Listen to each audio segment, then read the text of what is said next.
What up? What up? What up? Happy Monday. A little under the weather, but I'm managing. It's not about me. I'm not gonna make it about me. I just need to man up and just push through. Because my feelings and my emotions can really dictate how this week goes or doesn't go. So we're here, we're blessed, our feet hit the ground, and we have a great show planned for you guys. You know me, DB, host, Grit and Grind show brought to you by the Off the Bench Podcast Network. Today we're talking to Las Vegas Venom star Ben Navares, and coach and owner Paul Behar is going to join us as well. We're going to talk all things Las Vegas Venom. We're going to talk about the transition. There was a combine this past weekend. There's another combine planned on the East Coast. So a lot of good things coming out of the Venom camp. We're going to get an update on that, but we're going to get Ben's story. We're going to get how he fell into grid and what his personal goals and expectations are for this first season. So with that, we got to pay the bills around here. It's a rainy, balmy day here in Tampa Bay. And, in order for me to keep the lights on in this place, I got to plug these sponsors. The Off the Bench Podcast Network's brought to you by Chinook Seedery. 8 flavors, mild to wild. Go get your sunflower seeds. It's college baseball season. What better way to take in some college baseball than with a nice, sweet bag of sunflower seeds? And Chinook will definitely get you covered. Major League Baseball spring training is underway. So what a way to enjoy spring training and the start of Major League Baseball than with your 1, 2, 3, maybe 10 bags of seeds. Who knows? Whatever it is, they got it covered for you. Memphis City Designs, get your brands, gear, and logos on everything from shoes to underoos. Get your off the bench gear like these fly hoodies while supplies last. Relief Chiropractic, go see my boy Dr. Vic Robinson. He's got the magic hands. He's rejuvenating people. He's adding years to their lives. He will bring you in. Free needs assessment, free consultation. He's going to put together a prescriptive, tailored, customized plan just for you. So he's not basing this like a cookie cutter, out of the box, Mickey Mouse type plan. He's doing what you need, not what everybody else needs. And finally, Old Dominic Distillery. Experience 150 years of tradition in the heart of downtown Memphis. From bourbon to vodka, whiskey to gin, Old Dominic's got you covered. Stop in today for a tour or just to pick up your favorite bottle. And with that, we got to get to it. The biggest interview in podcasting this week. We got Las Vegas Venom star Ben Navares and coach and owner Paul Behar. Gentlemen, how are we doing today? Good morning, good afternoon. Depends on the time zone on what we're celebrating here, whether it's morning or afternoon. It's morning on my side of the world, man. Good morning. Excellent. Paul, I know you're out and about, man. It's been a busy couple weeks for you. You're in the car. I mean, you're carving out time where you can, man. You're just multitasking, dude. I appreciate you coming on. Yeah, man. Thanks for having us on. Thanks again. Actually, glad to be back. Yeah, for sure. So let's hop into this. Obviously, Ben, you're in Vegas, and knowing that Vegas, and we mentioned this off air, is Vegas is now like the sports capital of the world. Like you got every big time sport, every big time fight, everything wants to go through Vegas. That's up and coming. It's huge. I mean, you got the Raiders, you've got the A's, who I'm not sure what they're doing. You've got the Knights. I mean, you name it, Vegas is popping. So with you, tell me a little bit about your fitness journey and how you go from doing what you do to finding grit and being a part of the Venom. Yeah, man. So, I started in fitness a hell of a long time ago. I grew up with a gym in my backyard, so I got to get exposed to being in the gym very early on. My dad was a SWAT team guy, and so he always went to the gym, and so he would take me along with him at like the start of 5 years old, and I just kind of stuck with it for quite a while. And then by the time I got to like 7th, 8th grade, I was like the weakest kid in the room, and I was like, man, I've been doing this for a while, but I'm not an A team player. I'm a B team kid, and I'm the youngest in my entire grade, so I'm on that cutoff of August 31st, and so it's my birthday, and so I ended up being the smallest, youngest kid in my grade. Kind of just continued with it, and then by the time I got to high school, I started benching 405, started squatting some good numbers, and then pulling some good numbers as well. And had a surgery, and that surgery kind of led me down an interesting path of learning more about rehab. And so at that point, I started studying about a lot of exercise physiology, a lot of periodization, about training, and then anything that I could about PT books, trigger point therapy. I mean, I just bought everything that I could. And I was also on T Nation. I don't know if you remember T Nation, but I was all on T Nation, just reading as much as I could. And then I ended up reaching out, or I ended up qualifying to compete for Team USA by the end of my senior year of high school. So I ended up traveling to Hungary for my first international meet, took away a couple gold medals, and then I was competing for Texas A&M's powerlifting team, all-American powerlifter, all-American collegiate athlete, and then competed for Team USA a couple more times. And the entire time I was doing research, doing exercise physiology research in either genetics, and then also in nutrition. And then I'm gonna continue to compete, and I'm gonna give a break right there because I feel like that's a lot of talking. I mean, clearly what I'm hearing is I'm the weakest and the least intellectual on this podcast right now. Like you got the brains, you got the brawn, you got it all, man. So tell me a little bit about experience.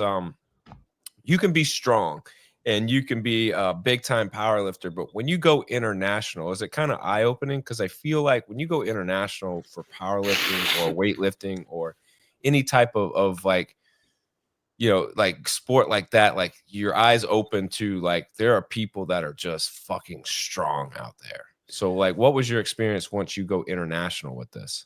Yeah, man, it was. I think even at the national level, I was competing at the state level, obviously with the high school and whatever. And then I went to compete with the national guys, and it was just a different mentality. Like there's money on the line, right? There's sponsorship on the line. Like my first national meet, I got to get entirely covered. At that point, I started getting paid just through sponsors to go and travel the country and travel the world to go compete. And so there was the stakes are higher, and I like that kind of pressure. Honestly, I mean, it was intense, but at the international level, I mean, you're starting to see people who, either take it very seriously or don't take it seriously at all. And they're just like naturally gifted at being strong as shit. And that was really cool to see too. Like some of the Hungarian guys in the middle between squats, they'd go out and smoke a couple cigarettes and then be like, damn, this guy's going to squat 800 pounds and then go smoke a couple cigs and come back. Smoke, it was wild.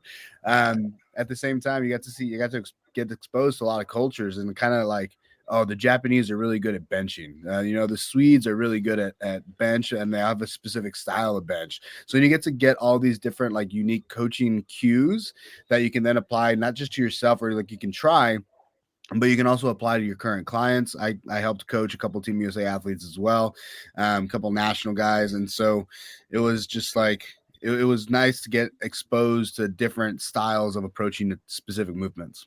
Absolutely. Now, Paul, how do you come across a guy like Ben? Is he someone that you've known for a while, or did you just meet him on a whim and you're like, holy shit, this guy's he's got a little something here? Yeah, we were in Vegas for the Olympia, and one of the other teams had dropped into Ben's gym at Camp Rhino. He trains and does physical therapy there, and they were saying that they were bringing him on as a physical therapist.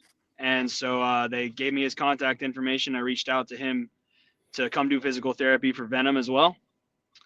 And he crushed it. All the athletes were just pretty amazed by how good he was. And they're like, man, like it was the first time, physical therapy is a lot of times a relationship you have with someone that it's hard to diagnose what's causing their pains in competition.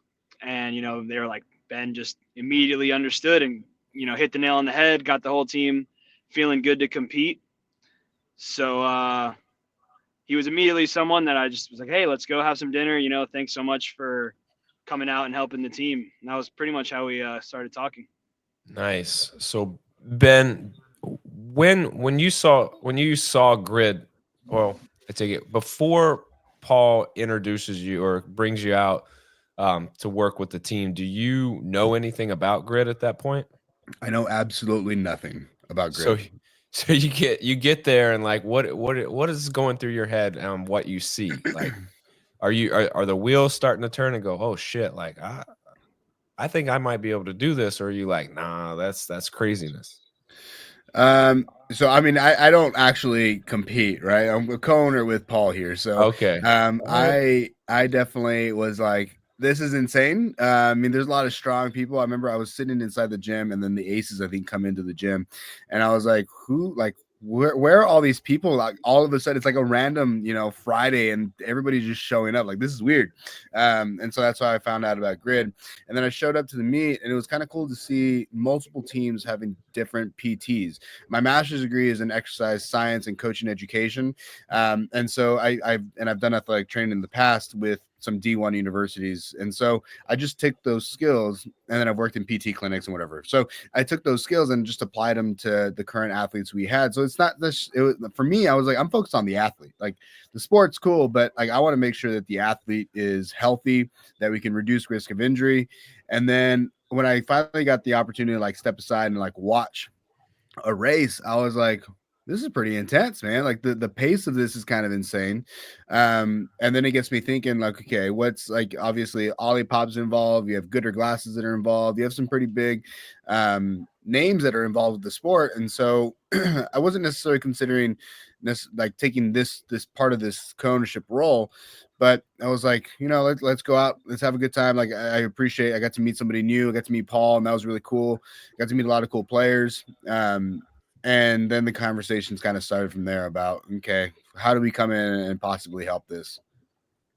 All right. So when you get into this role, obviously you're now co-owner of Vegas. Now, what do you bring to the table as far as, and from an ownership standpoint? Or was that a conversation you and Paul had and you said, hey man, these are my skills, here's what I think I'm good at? Or was it something where like Paul was like, hey, I desperately need this in a ownership capacity? So what are you bringing to the team? I think that Paul definitely recognized that there were some benefits that I brought to the team, but at the same time, he knows what he was looking for as well, right? Like, he's owned the team for a little while now, so he knew kind of like what the game was, and so he saw me, he saw how I interacted, and he obviously he saw that there was a potential fit here. I operate as the operations guy, and so I bring, I mean, a lot of sales experience, a lot of business development experience, not just in my own businesses. I have 4 different companies now, but I also, have worked quite a bit with, like, in the real estate market, doing sales, doing operations, doing project management. I mean, from project management at a very small level to pretty much like the size of full developments across towns. So I think that is obviously very project manager, very, very, in that same realm. At the same time, I run my own podcast, and so sponsorship is pretty new, pretty like, consistent with what's going on here. And I've done sponsorship for myself personally since I was in high school, man. Like, it's not new business to me. Right. And it's always helpful because I think on the surface level, to own a team, it seems like, oh, it's this great like thing, but like there is these little intricate details like sponsorships and acquiring players and combines, and like even after the season, having the tough conversations with athletes on who's coming back and who's not. Everyone doesn't think about that. They just think of, oh, the title of owning the team is great, but for you, you're bringing a little bit more of the business side to it with 4 different businesses. Um, you're the current CEO and founder of IE Health. What is IE Health? Tell me a little bit about that. So personal training, corporate wellness, and then supplementation. So we have a couple. We had just finished our most recent supplement. So the pre-workout that'll be out here in about 8 weeks, called All the Power. And so I'm a formulator as well. So I was published in research journals for the nutrition research that I ended up working with. It's also one of the number 1 creatine research lab in the world. So I got to get a lot of really cool, practical knowledge there, and also a lot of reading because it's inevitable when doing research. So I just took those same skill sets and then just applied them to creating a really good, supplement for us. So the personal training, corporate wellness side, and then we kind of collaborate with a couple different pharmaceutical companies to help with, you know, the in between physician and then clients whenever we're looking at exercise physiology items. Gotcha. So when you come up with a supplement, tell me about that. What's the from the date that the formula is created to the actual like packaging and I can like distribute this? Like what is the time frame for that? Because I feel like that could be a really long time frame and something that you might have been working on for a while. You know, we just got a sponsor for the podcast, and they took 20 years for R&D and finally now able to sell the supplement. And so I think that the range can vary significantly depending on like how much, you know, we're going to put on the back end here. And so for me, the initial idea came to me, you know, like I think 4-ish years ago. I forget what ish, where we created a more of a recovery tool, recovery supplement, because I feel like that's not very well tapped in the market. So we created that formula, and then we started working on a licensing deal for an 8-figure licensing deal that never ended up coming through. And so I was like, man, this kind of sucks. Like I'm just waiting for somebody else to make me successful. So we ended up, you know, developing another, you know, lower entry item, which was the pre-workout. And then there's a lot of like behind the scene costs that I didn't necessarily know that were going to exist.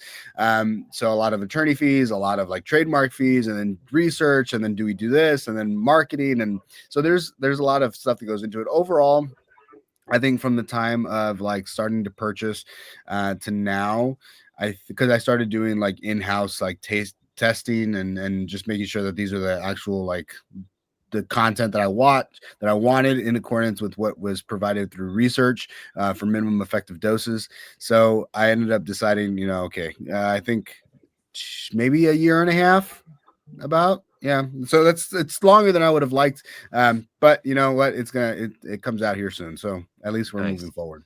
Nice. Now, Paul, have you partook in any of these supplements? Have you tried them? Or you're a biased opinion? Tell me, have you had a chance to dabble in these? I have not. I know we just started talking about the supplement that he was creating when I was in Vegas. So I actually not even sure what's the dosages on it, Ben. Off the top of my head, I mean, you're gonna put me on the spot here. So, the biggest thing is, so we're having like the minimum effective dose for beta alanine, so it's 1.6 grams, and normally you see like 3.5 grams or 3.2. But the big thing that I didn't want was an upset stomach. I usually take like nasty shits after I take, you know, some pre-workouts, and I didn't want that anymore.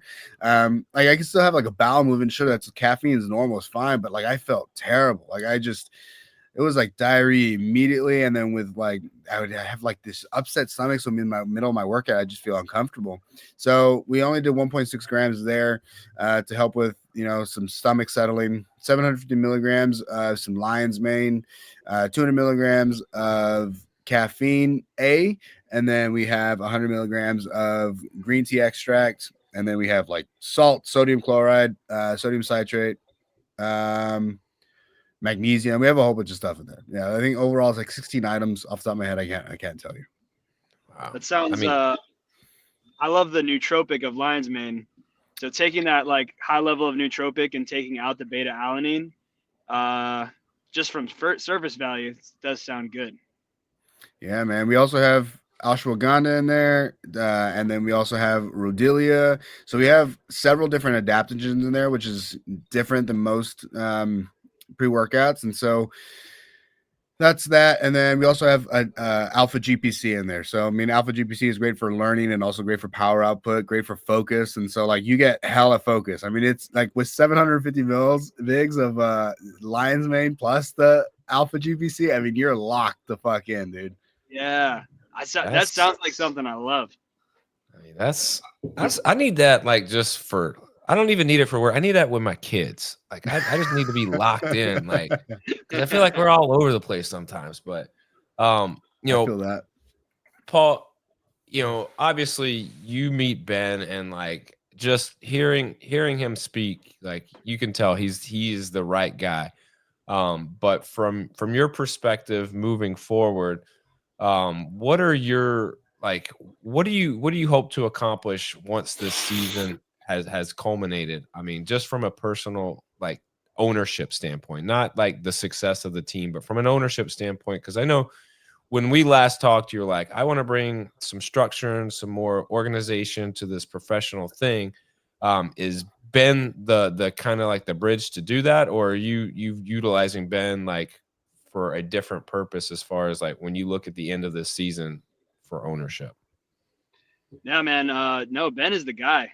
Ben is the man, dude. We've had a lot of talks, especially, going into business with people is a big decision. Yeah. And so Ben and I took, 2 or 3 months having regular conversations. I went back to Vegas and, spent some more time talking in person. And we shared a lot of ideas about how we need to not only just have the team, our culture, our values, everything like that, but then what are the next steps in growing, building out the staff, more coaches, more sales representatives, creating a real business out of this organization. And, this season, if we were talking goals for this season, we just want to have everything organized really well, do some really great things with sponsors. And I really believe that's part of how we're, the professionalism of what we're treating this as a business is what's going to lead to our victory in the end on that, actual athletic, competition side. Yeah, I mean, it's a trickle down effect when the things at the top are organized, they're in line, and there's a clear vision and mission and goal, and like it just trickles down to the players, and then the players breed it out to the sponsors, and every player has their individual sponsors, and like this whole thing becomes this well-driven like machine. And that's when you get the power and the beauty of this machine when it starts moving so fluidly, because then everybody wants to be a part of it. Um, when you guys are talking, Paul, is the combine in Vegas even brought up initially, or is that something that came up organically later? Or as you guys talked and you were like, all right, we know we're transitioning, having a combine in Vegas is vital. We got to do that. So how do you come up with the idea, all right, we got to do this combine? Yeah, so we knew that we were going to, rebrand. We knew that we were going to figure out something between Ben and I. And when we signed Dakota, a really major benefit that he brought to the team was having, use of that facility and that home gym, as well as his connections with the athletes in the West Coast. And I think that was what gave us just an opportunity to do that so easily, and really made it happen. Yeah, definitely. I was talking to David Blatt, and David Blatt was telling me, because he lives on the West Coast, he's like, hey, man, like the West Coast is just untapped. There's a bunch of people out here who could really get after it. And like it's just limited with travel and being able to be a part of something. But now you have a spot where, that's pretty central in the West, Vegas, and it's a place, I would say it's an attractive destination for people to want to travel for a weekend to do some practicing or do a combine. Ben, obviously you living there, you probably thought the combine was going to be a pretty big success based on just being there and knowing the athletes, right? I think that there's a really cool opportunity to do a combine in order to like just make sure, hey, we're in town, right? Everybody, we want people to know that we're in town, and so it's just a matter of like getting to work and let's do some PR, let's get some content created, let's get us trying to get a lot of athletes in, not just athletes who we believe are potential like members, but all our potential signees, but also others just to like let them know, hey, this is the sport. Like this is something you could train for, and then I think again with Dakota's reach, we were able to, I think, do a really good job of bringing quite a few people out. Sounds like some new potential signees. We'll see how things go, but we're still on the lookout for some women. Yeah. How many people showed up? What was the turnout for the combine? I don't really. Let's say 15, 20 athletes. And then we had 2 sponsors come out. We had Olipop and then we had Relax Saunas. So shouts out to them for showing up for us. Relax Saunas. Let's go. I need to upgrade my sauna game. I got a little steamer sauna. It's Dude, the cheapest of the cheap, but hey, I do what I can. Yeah, man. Well, soon enough you'll be able to use the code, Venom for some There you stuff go. there. Hey, trust me. I'll use any codes. I'll shamelessly promote this. Anybody who has a code, I'm the guy to send it to. I'm the code guy. Like I will use every code imaginable. Uh, Paul, so going into the combine, what were there any specific positions that you're looking for, or you're just like Ben said, we need to do something to get our brand out there, let people know that we're there, and if we get some players, that's a bonus, or were you going there with the intent of I need to find two strength specialists and a couple of utility players, or that was kind of just like an afterthought? I want to say I had both of those kind of equal in my mind.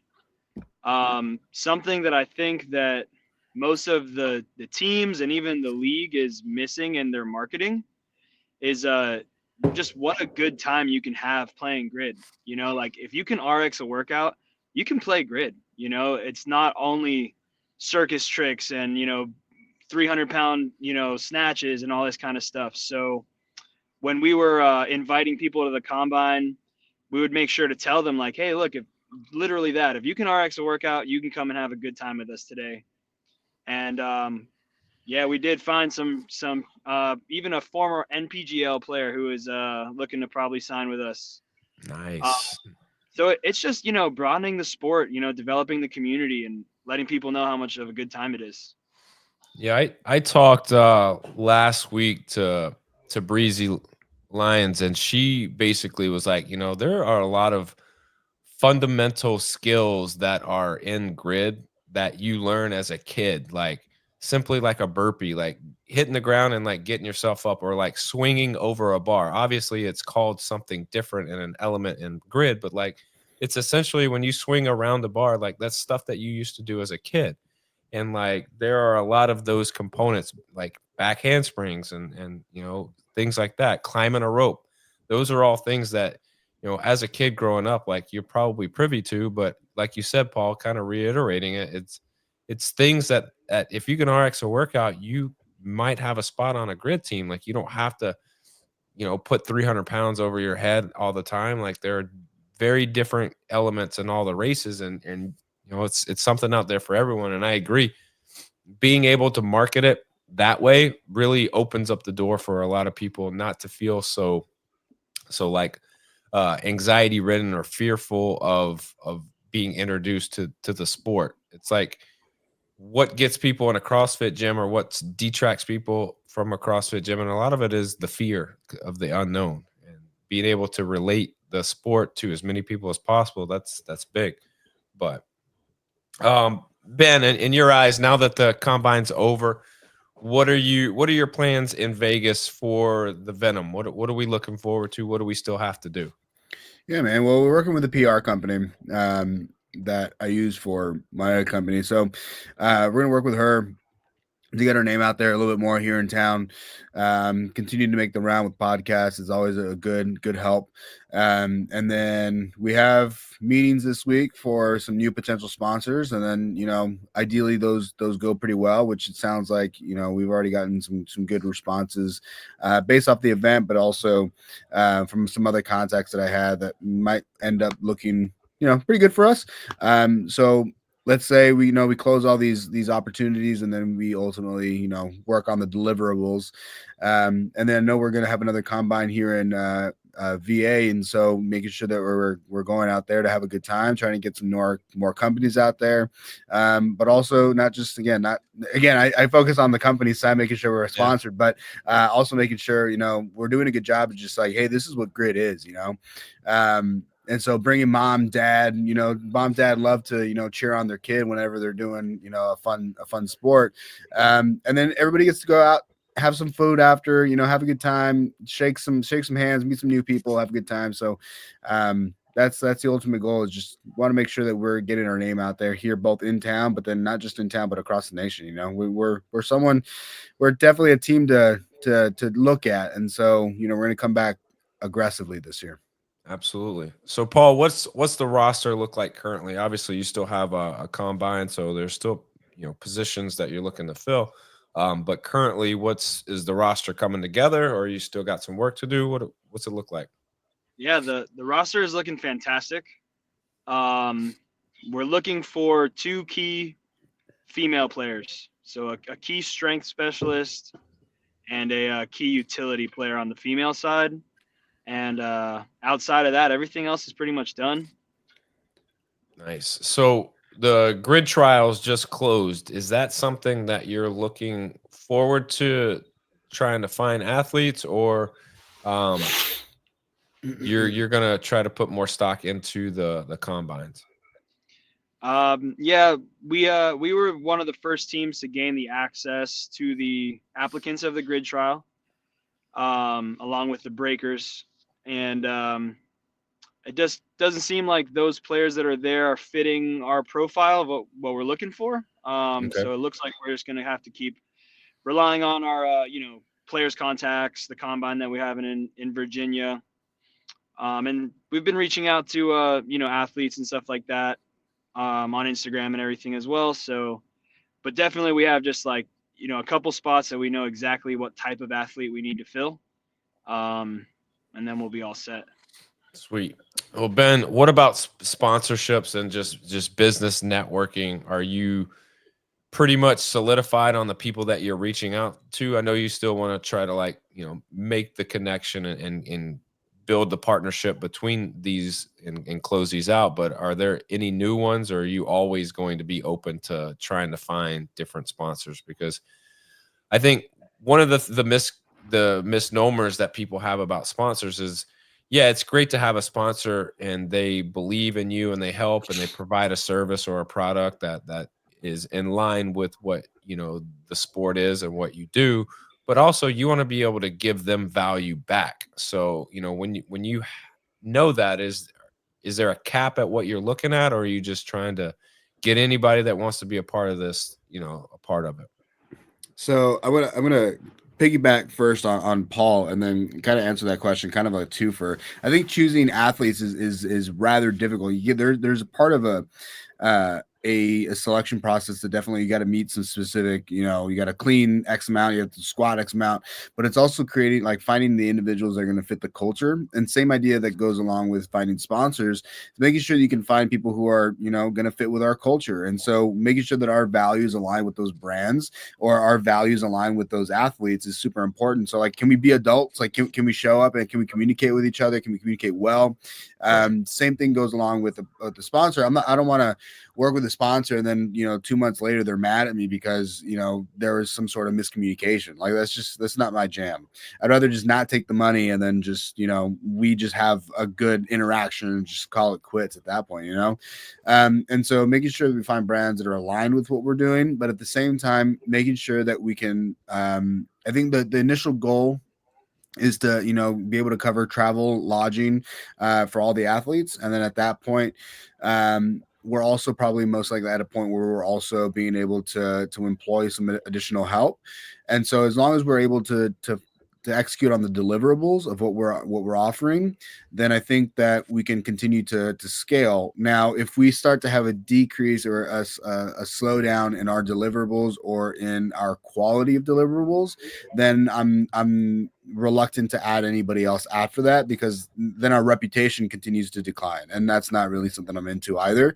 So execute on the clients, or the clients that we currently do have, or the sponsors that we currently do have. Make sure that they are receiving the utmost value possible, and it's going to get around, man. I think that karma works in some sort of way. If you just do good work, like do good, honest good work, and like it'll come back around. Like, somebody's going to find out, and then they're going to re-sign, and then like everybody's happy. Like, it doesn't need to be weird and like shady business. Like, I've seen that multiple times, and honestly, I absolutely hate it. Like, I really like just good quality business. Like, let's communicate, let's be adults. And, if it's a good fit, then awesome. And if it's not, then that's okay. Like, I can still shake your hand at the end of this meeting and like, we're still good, Yeah. So yeah, that's kind of what I'm looking for. Yeah. I mean, if it fits and it's good, then, hey, let's make it happen.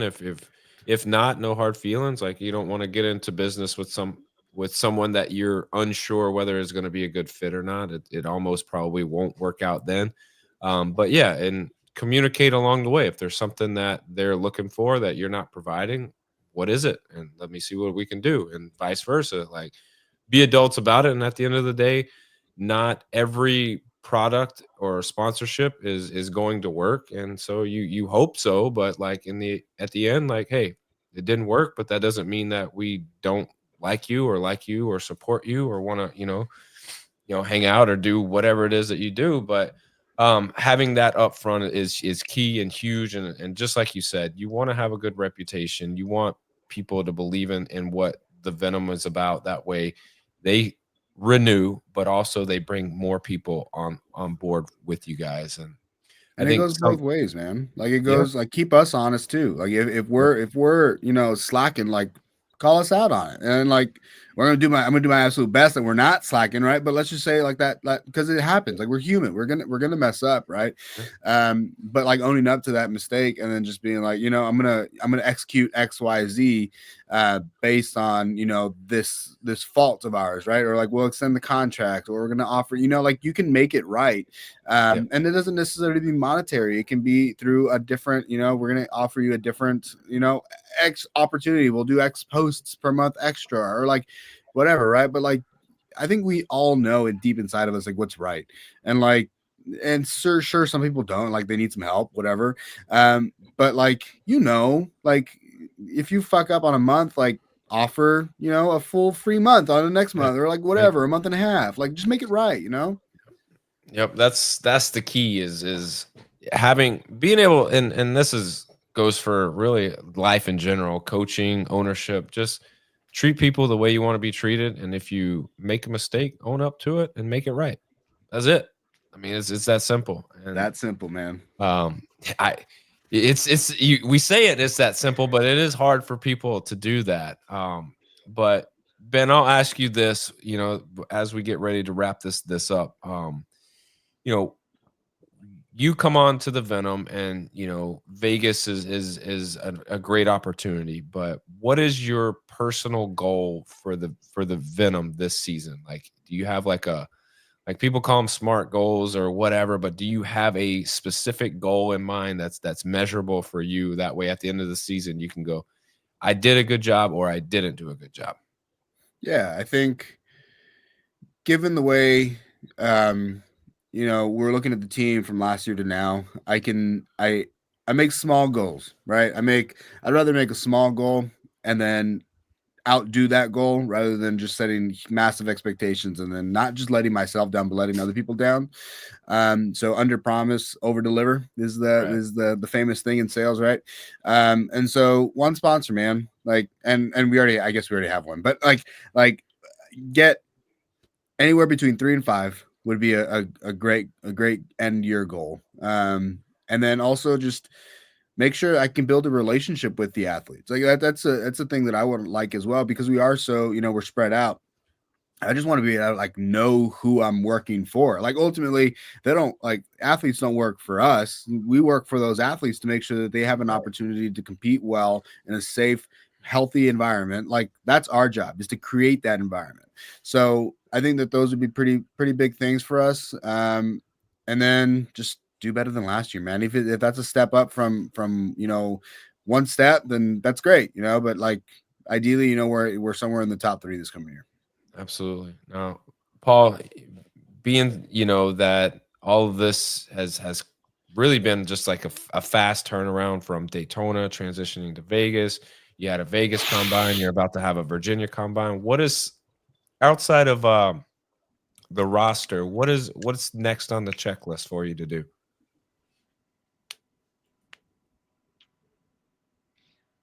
Next on the checklist is something we're already doing, which now that Ben is part of the organization, he's taken over all of those, sponsor related things that I used to handle.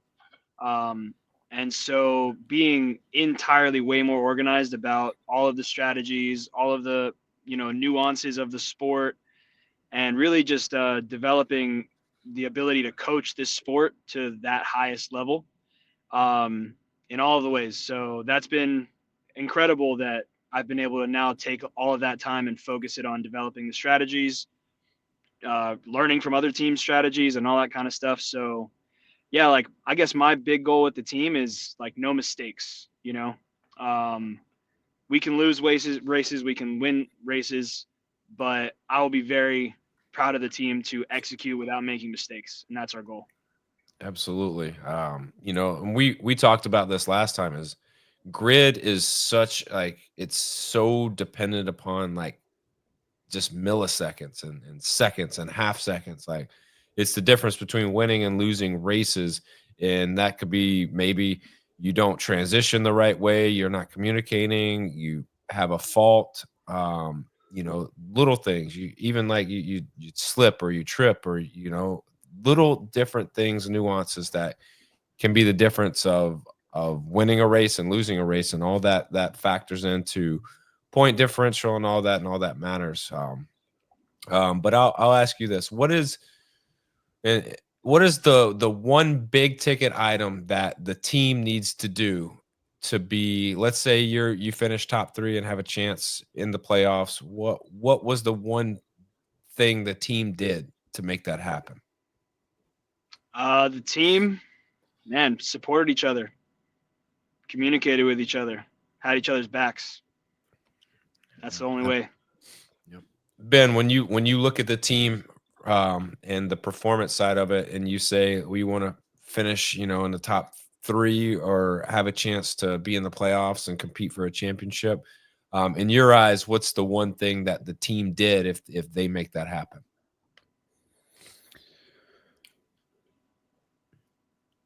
I think taking care of the little things, not for themselves, but to have a sense of selflessness and understand that, you know, they've signed up to be part of a team. And to do that, you know, you got to take care of your own sleep. You got to, you know, take care of your own recovery. You got to do those workouts.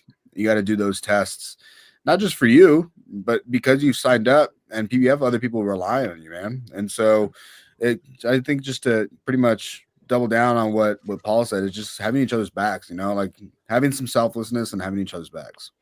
Yeah, I think one of the big things that can, you know, make or break teams, especially in grid, is um, the sense of belonging and community. And when you don't feel like you're a part of the team, or you have these divisions amongst the team, like it's not a cohesive unit. So having the culture and that thing in place, that unity piece where everyone's coming together because they all want the same goal and everyone is aligned, like that's a hard thing to do, but like when it happens, it makes a difference. So I hear you when you guys are talking about that, because that is a huge piece. And obviously being you know, transitioning out to Vegas and now having the opportunity to have people on the West Coast, East Coast, down south, like all of that is going to factor in, and having the right players, which I think you guys are doing a magnificent job of finding not just good players, but the right players and the right fits. And same thing with you, Ben, when you talk about the sponsors and having the right people, you know, backing and believing in what you're doing. All that matters. So a big season upcoming for the Venom. Looking forward to seeing how things play out. Before we bounce out of here, I'll give you guys an opportunity to plug or promote anything. Ben, you got anything? Yeah, man. Go check out my podcast, the Ben Thinking Podcast, and then iehealth.co. You can get your ATP, your pre-workout there at the website. And that's about all I got, man. Paul, what about you, man? Anything you want to plug or promote? Yeah, man. If you're a female strength specialist or a really strong CrossFitter girl, utility player is what we call it in grid, reach out to me directly at the Instagram, the Las Vegas Venom, and let me know what your skills are and if you're interested in playing for the team. Absolutely. That's it. I mean, you couldn't ask for much more. If you want to be a part of the grid, Paul said, hey, hit them up. Let them know. I mean, if anything, send them some videos. You know, it's that simple. It really is. It's not this big, long process of trying to be on a team. You just show what you can do. Show up to a combine and impress somebody. Um, check out the Ben Thinking podcast, which that's going to be my first thing as soon as we close out, Ben. You'll have a new follower in me, man. I'm gonna check it out. So we have Paul's episode coming out soon, and then we have Dylan as well coming out a little bit. So we have yeah, man. It's gonna see, now I have some stuff to listen to as I run every morning. So thank you for that. I appreciate it. Yeah, man, of course. But let's get out of here. I appreciate you guys for joining me. It's going to be a big season for the Venom. I'm looking forward to it. They've got Combine coming up March 3rd or March 8th in Virginia at CrossFit Krypton. Be on the lookout for that. If you are someone who's interested in grid, you can always hit up the Las Vegas Venom on Instagram. And if you're someone who needs a new podcast, Ben Thinking Podcast, you can hear and see it all there. I appreciate y'all. We got another good one coming up on Thursday. Sammy Nally of the Southwest Florida Sharks. Hopefully by then I'll be, back feeling good. No sniffles, no coughs, none of that. But hey, until then, as always, remember, strong body, sharp minds, grit and grind all the time. We're out.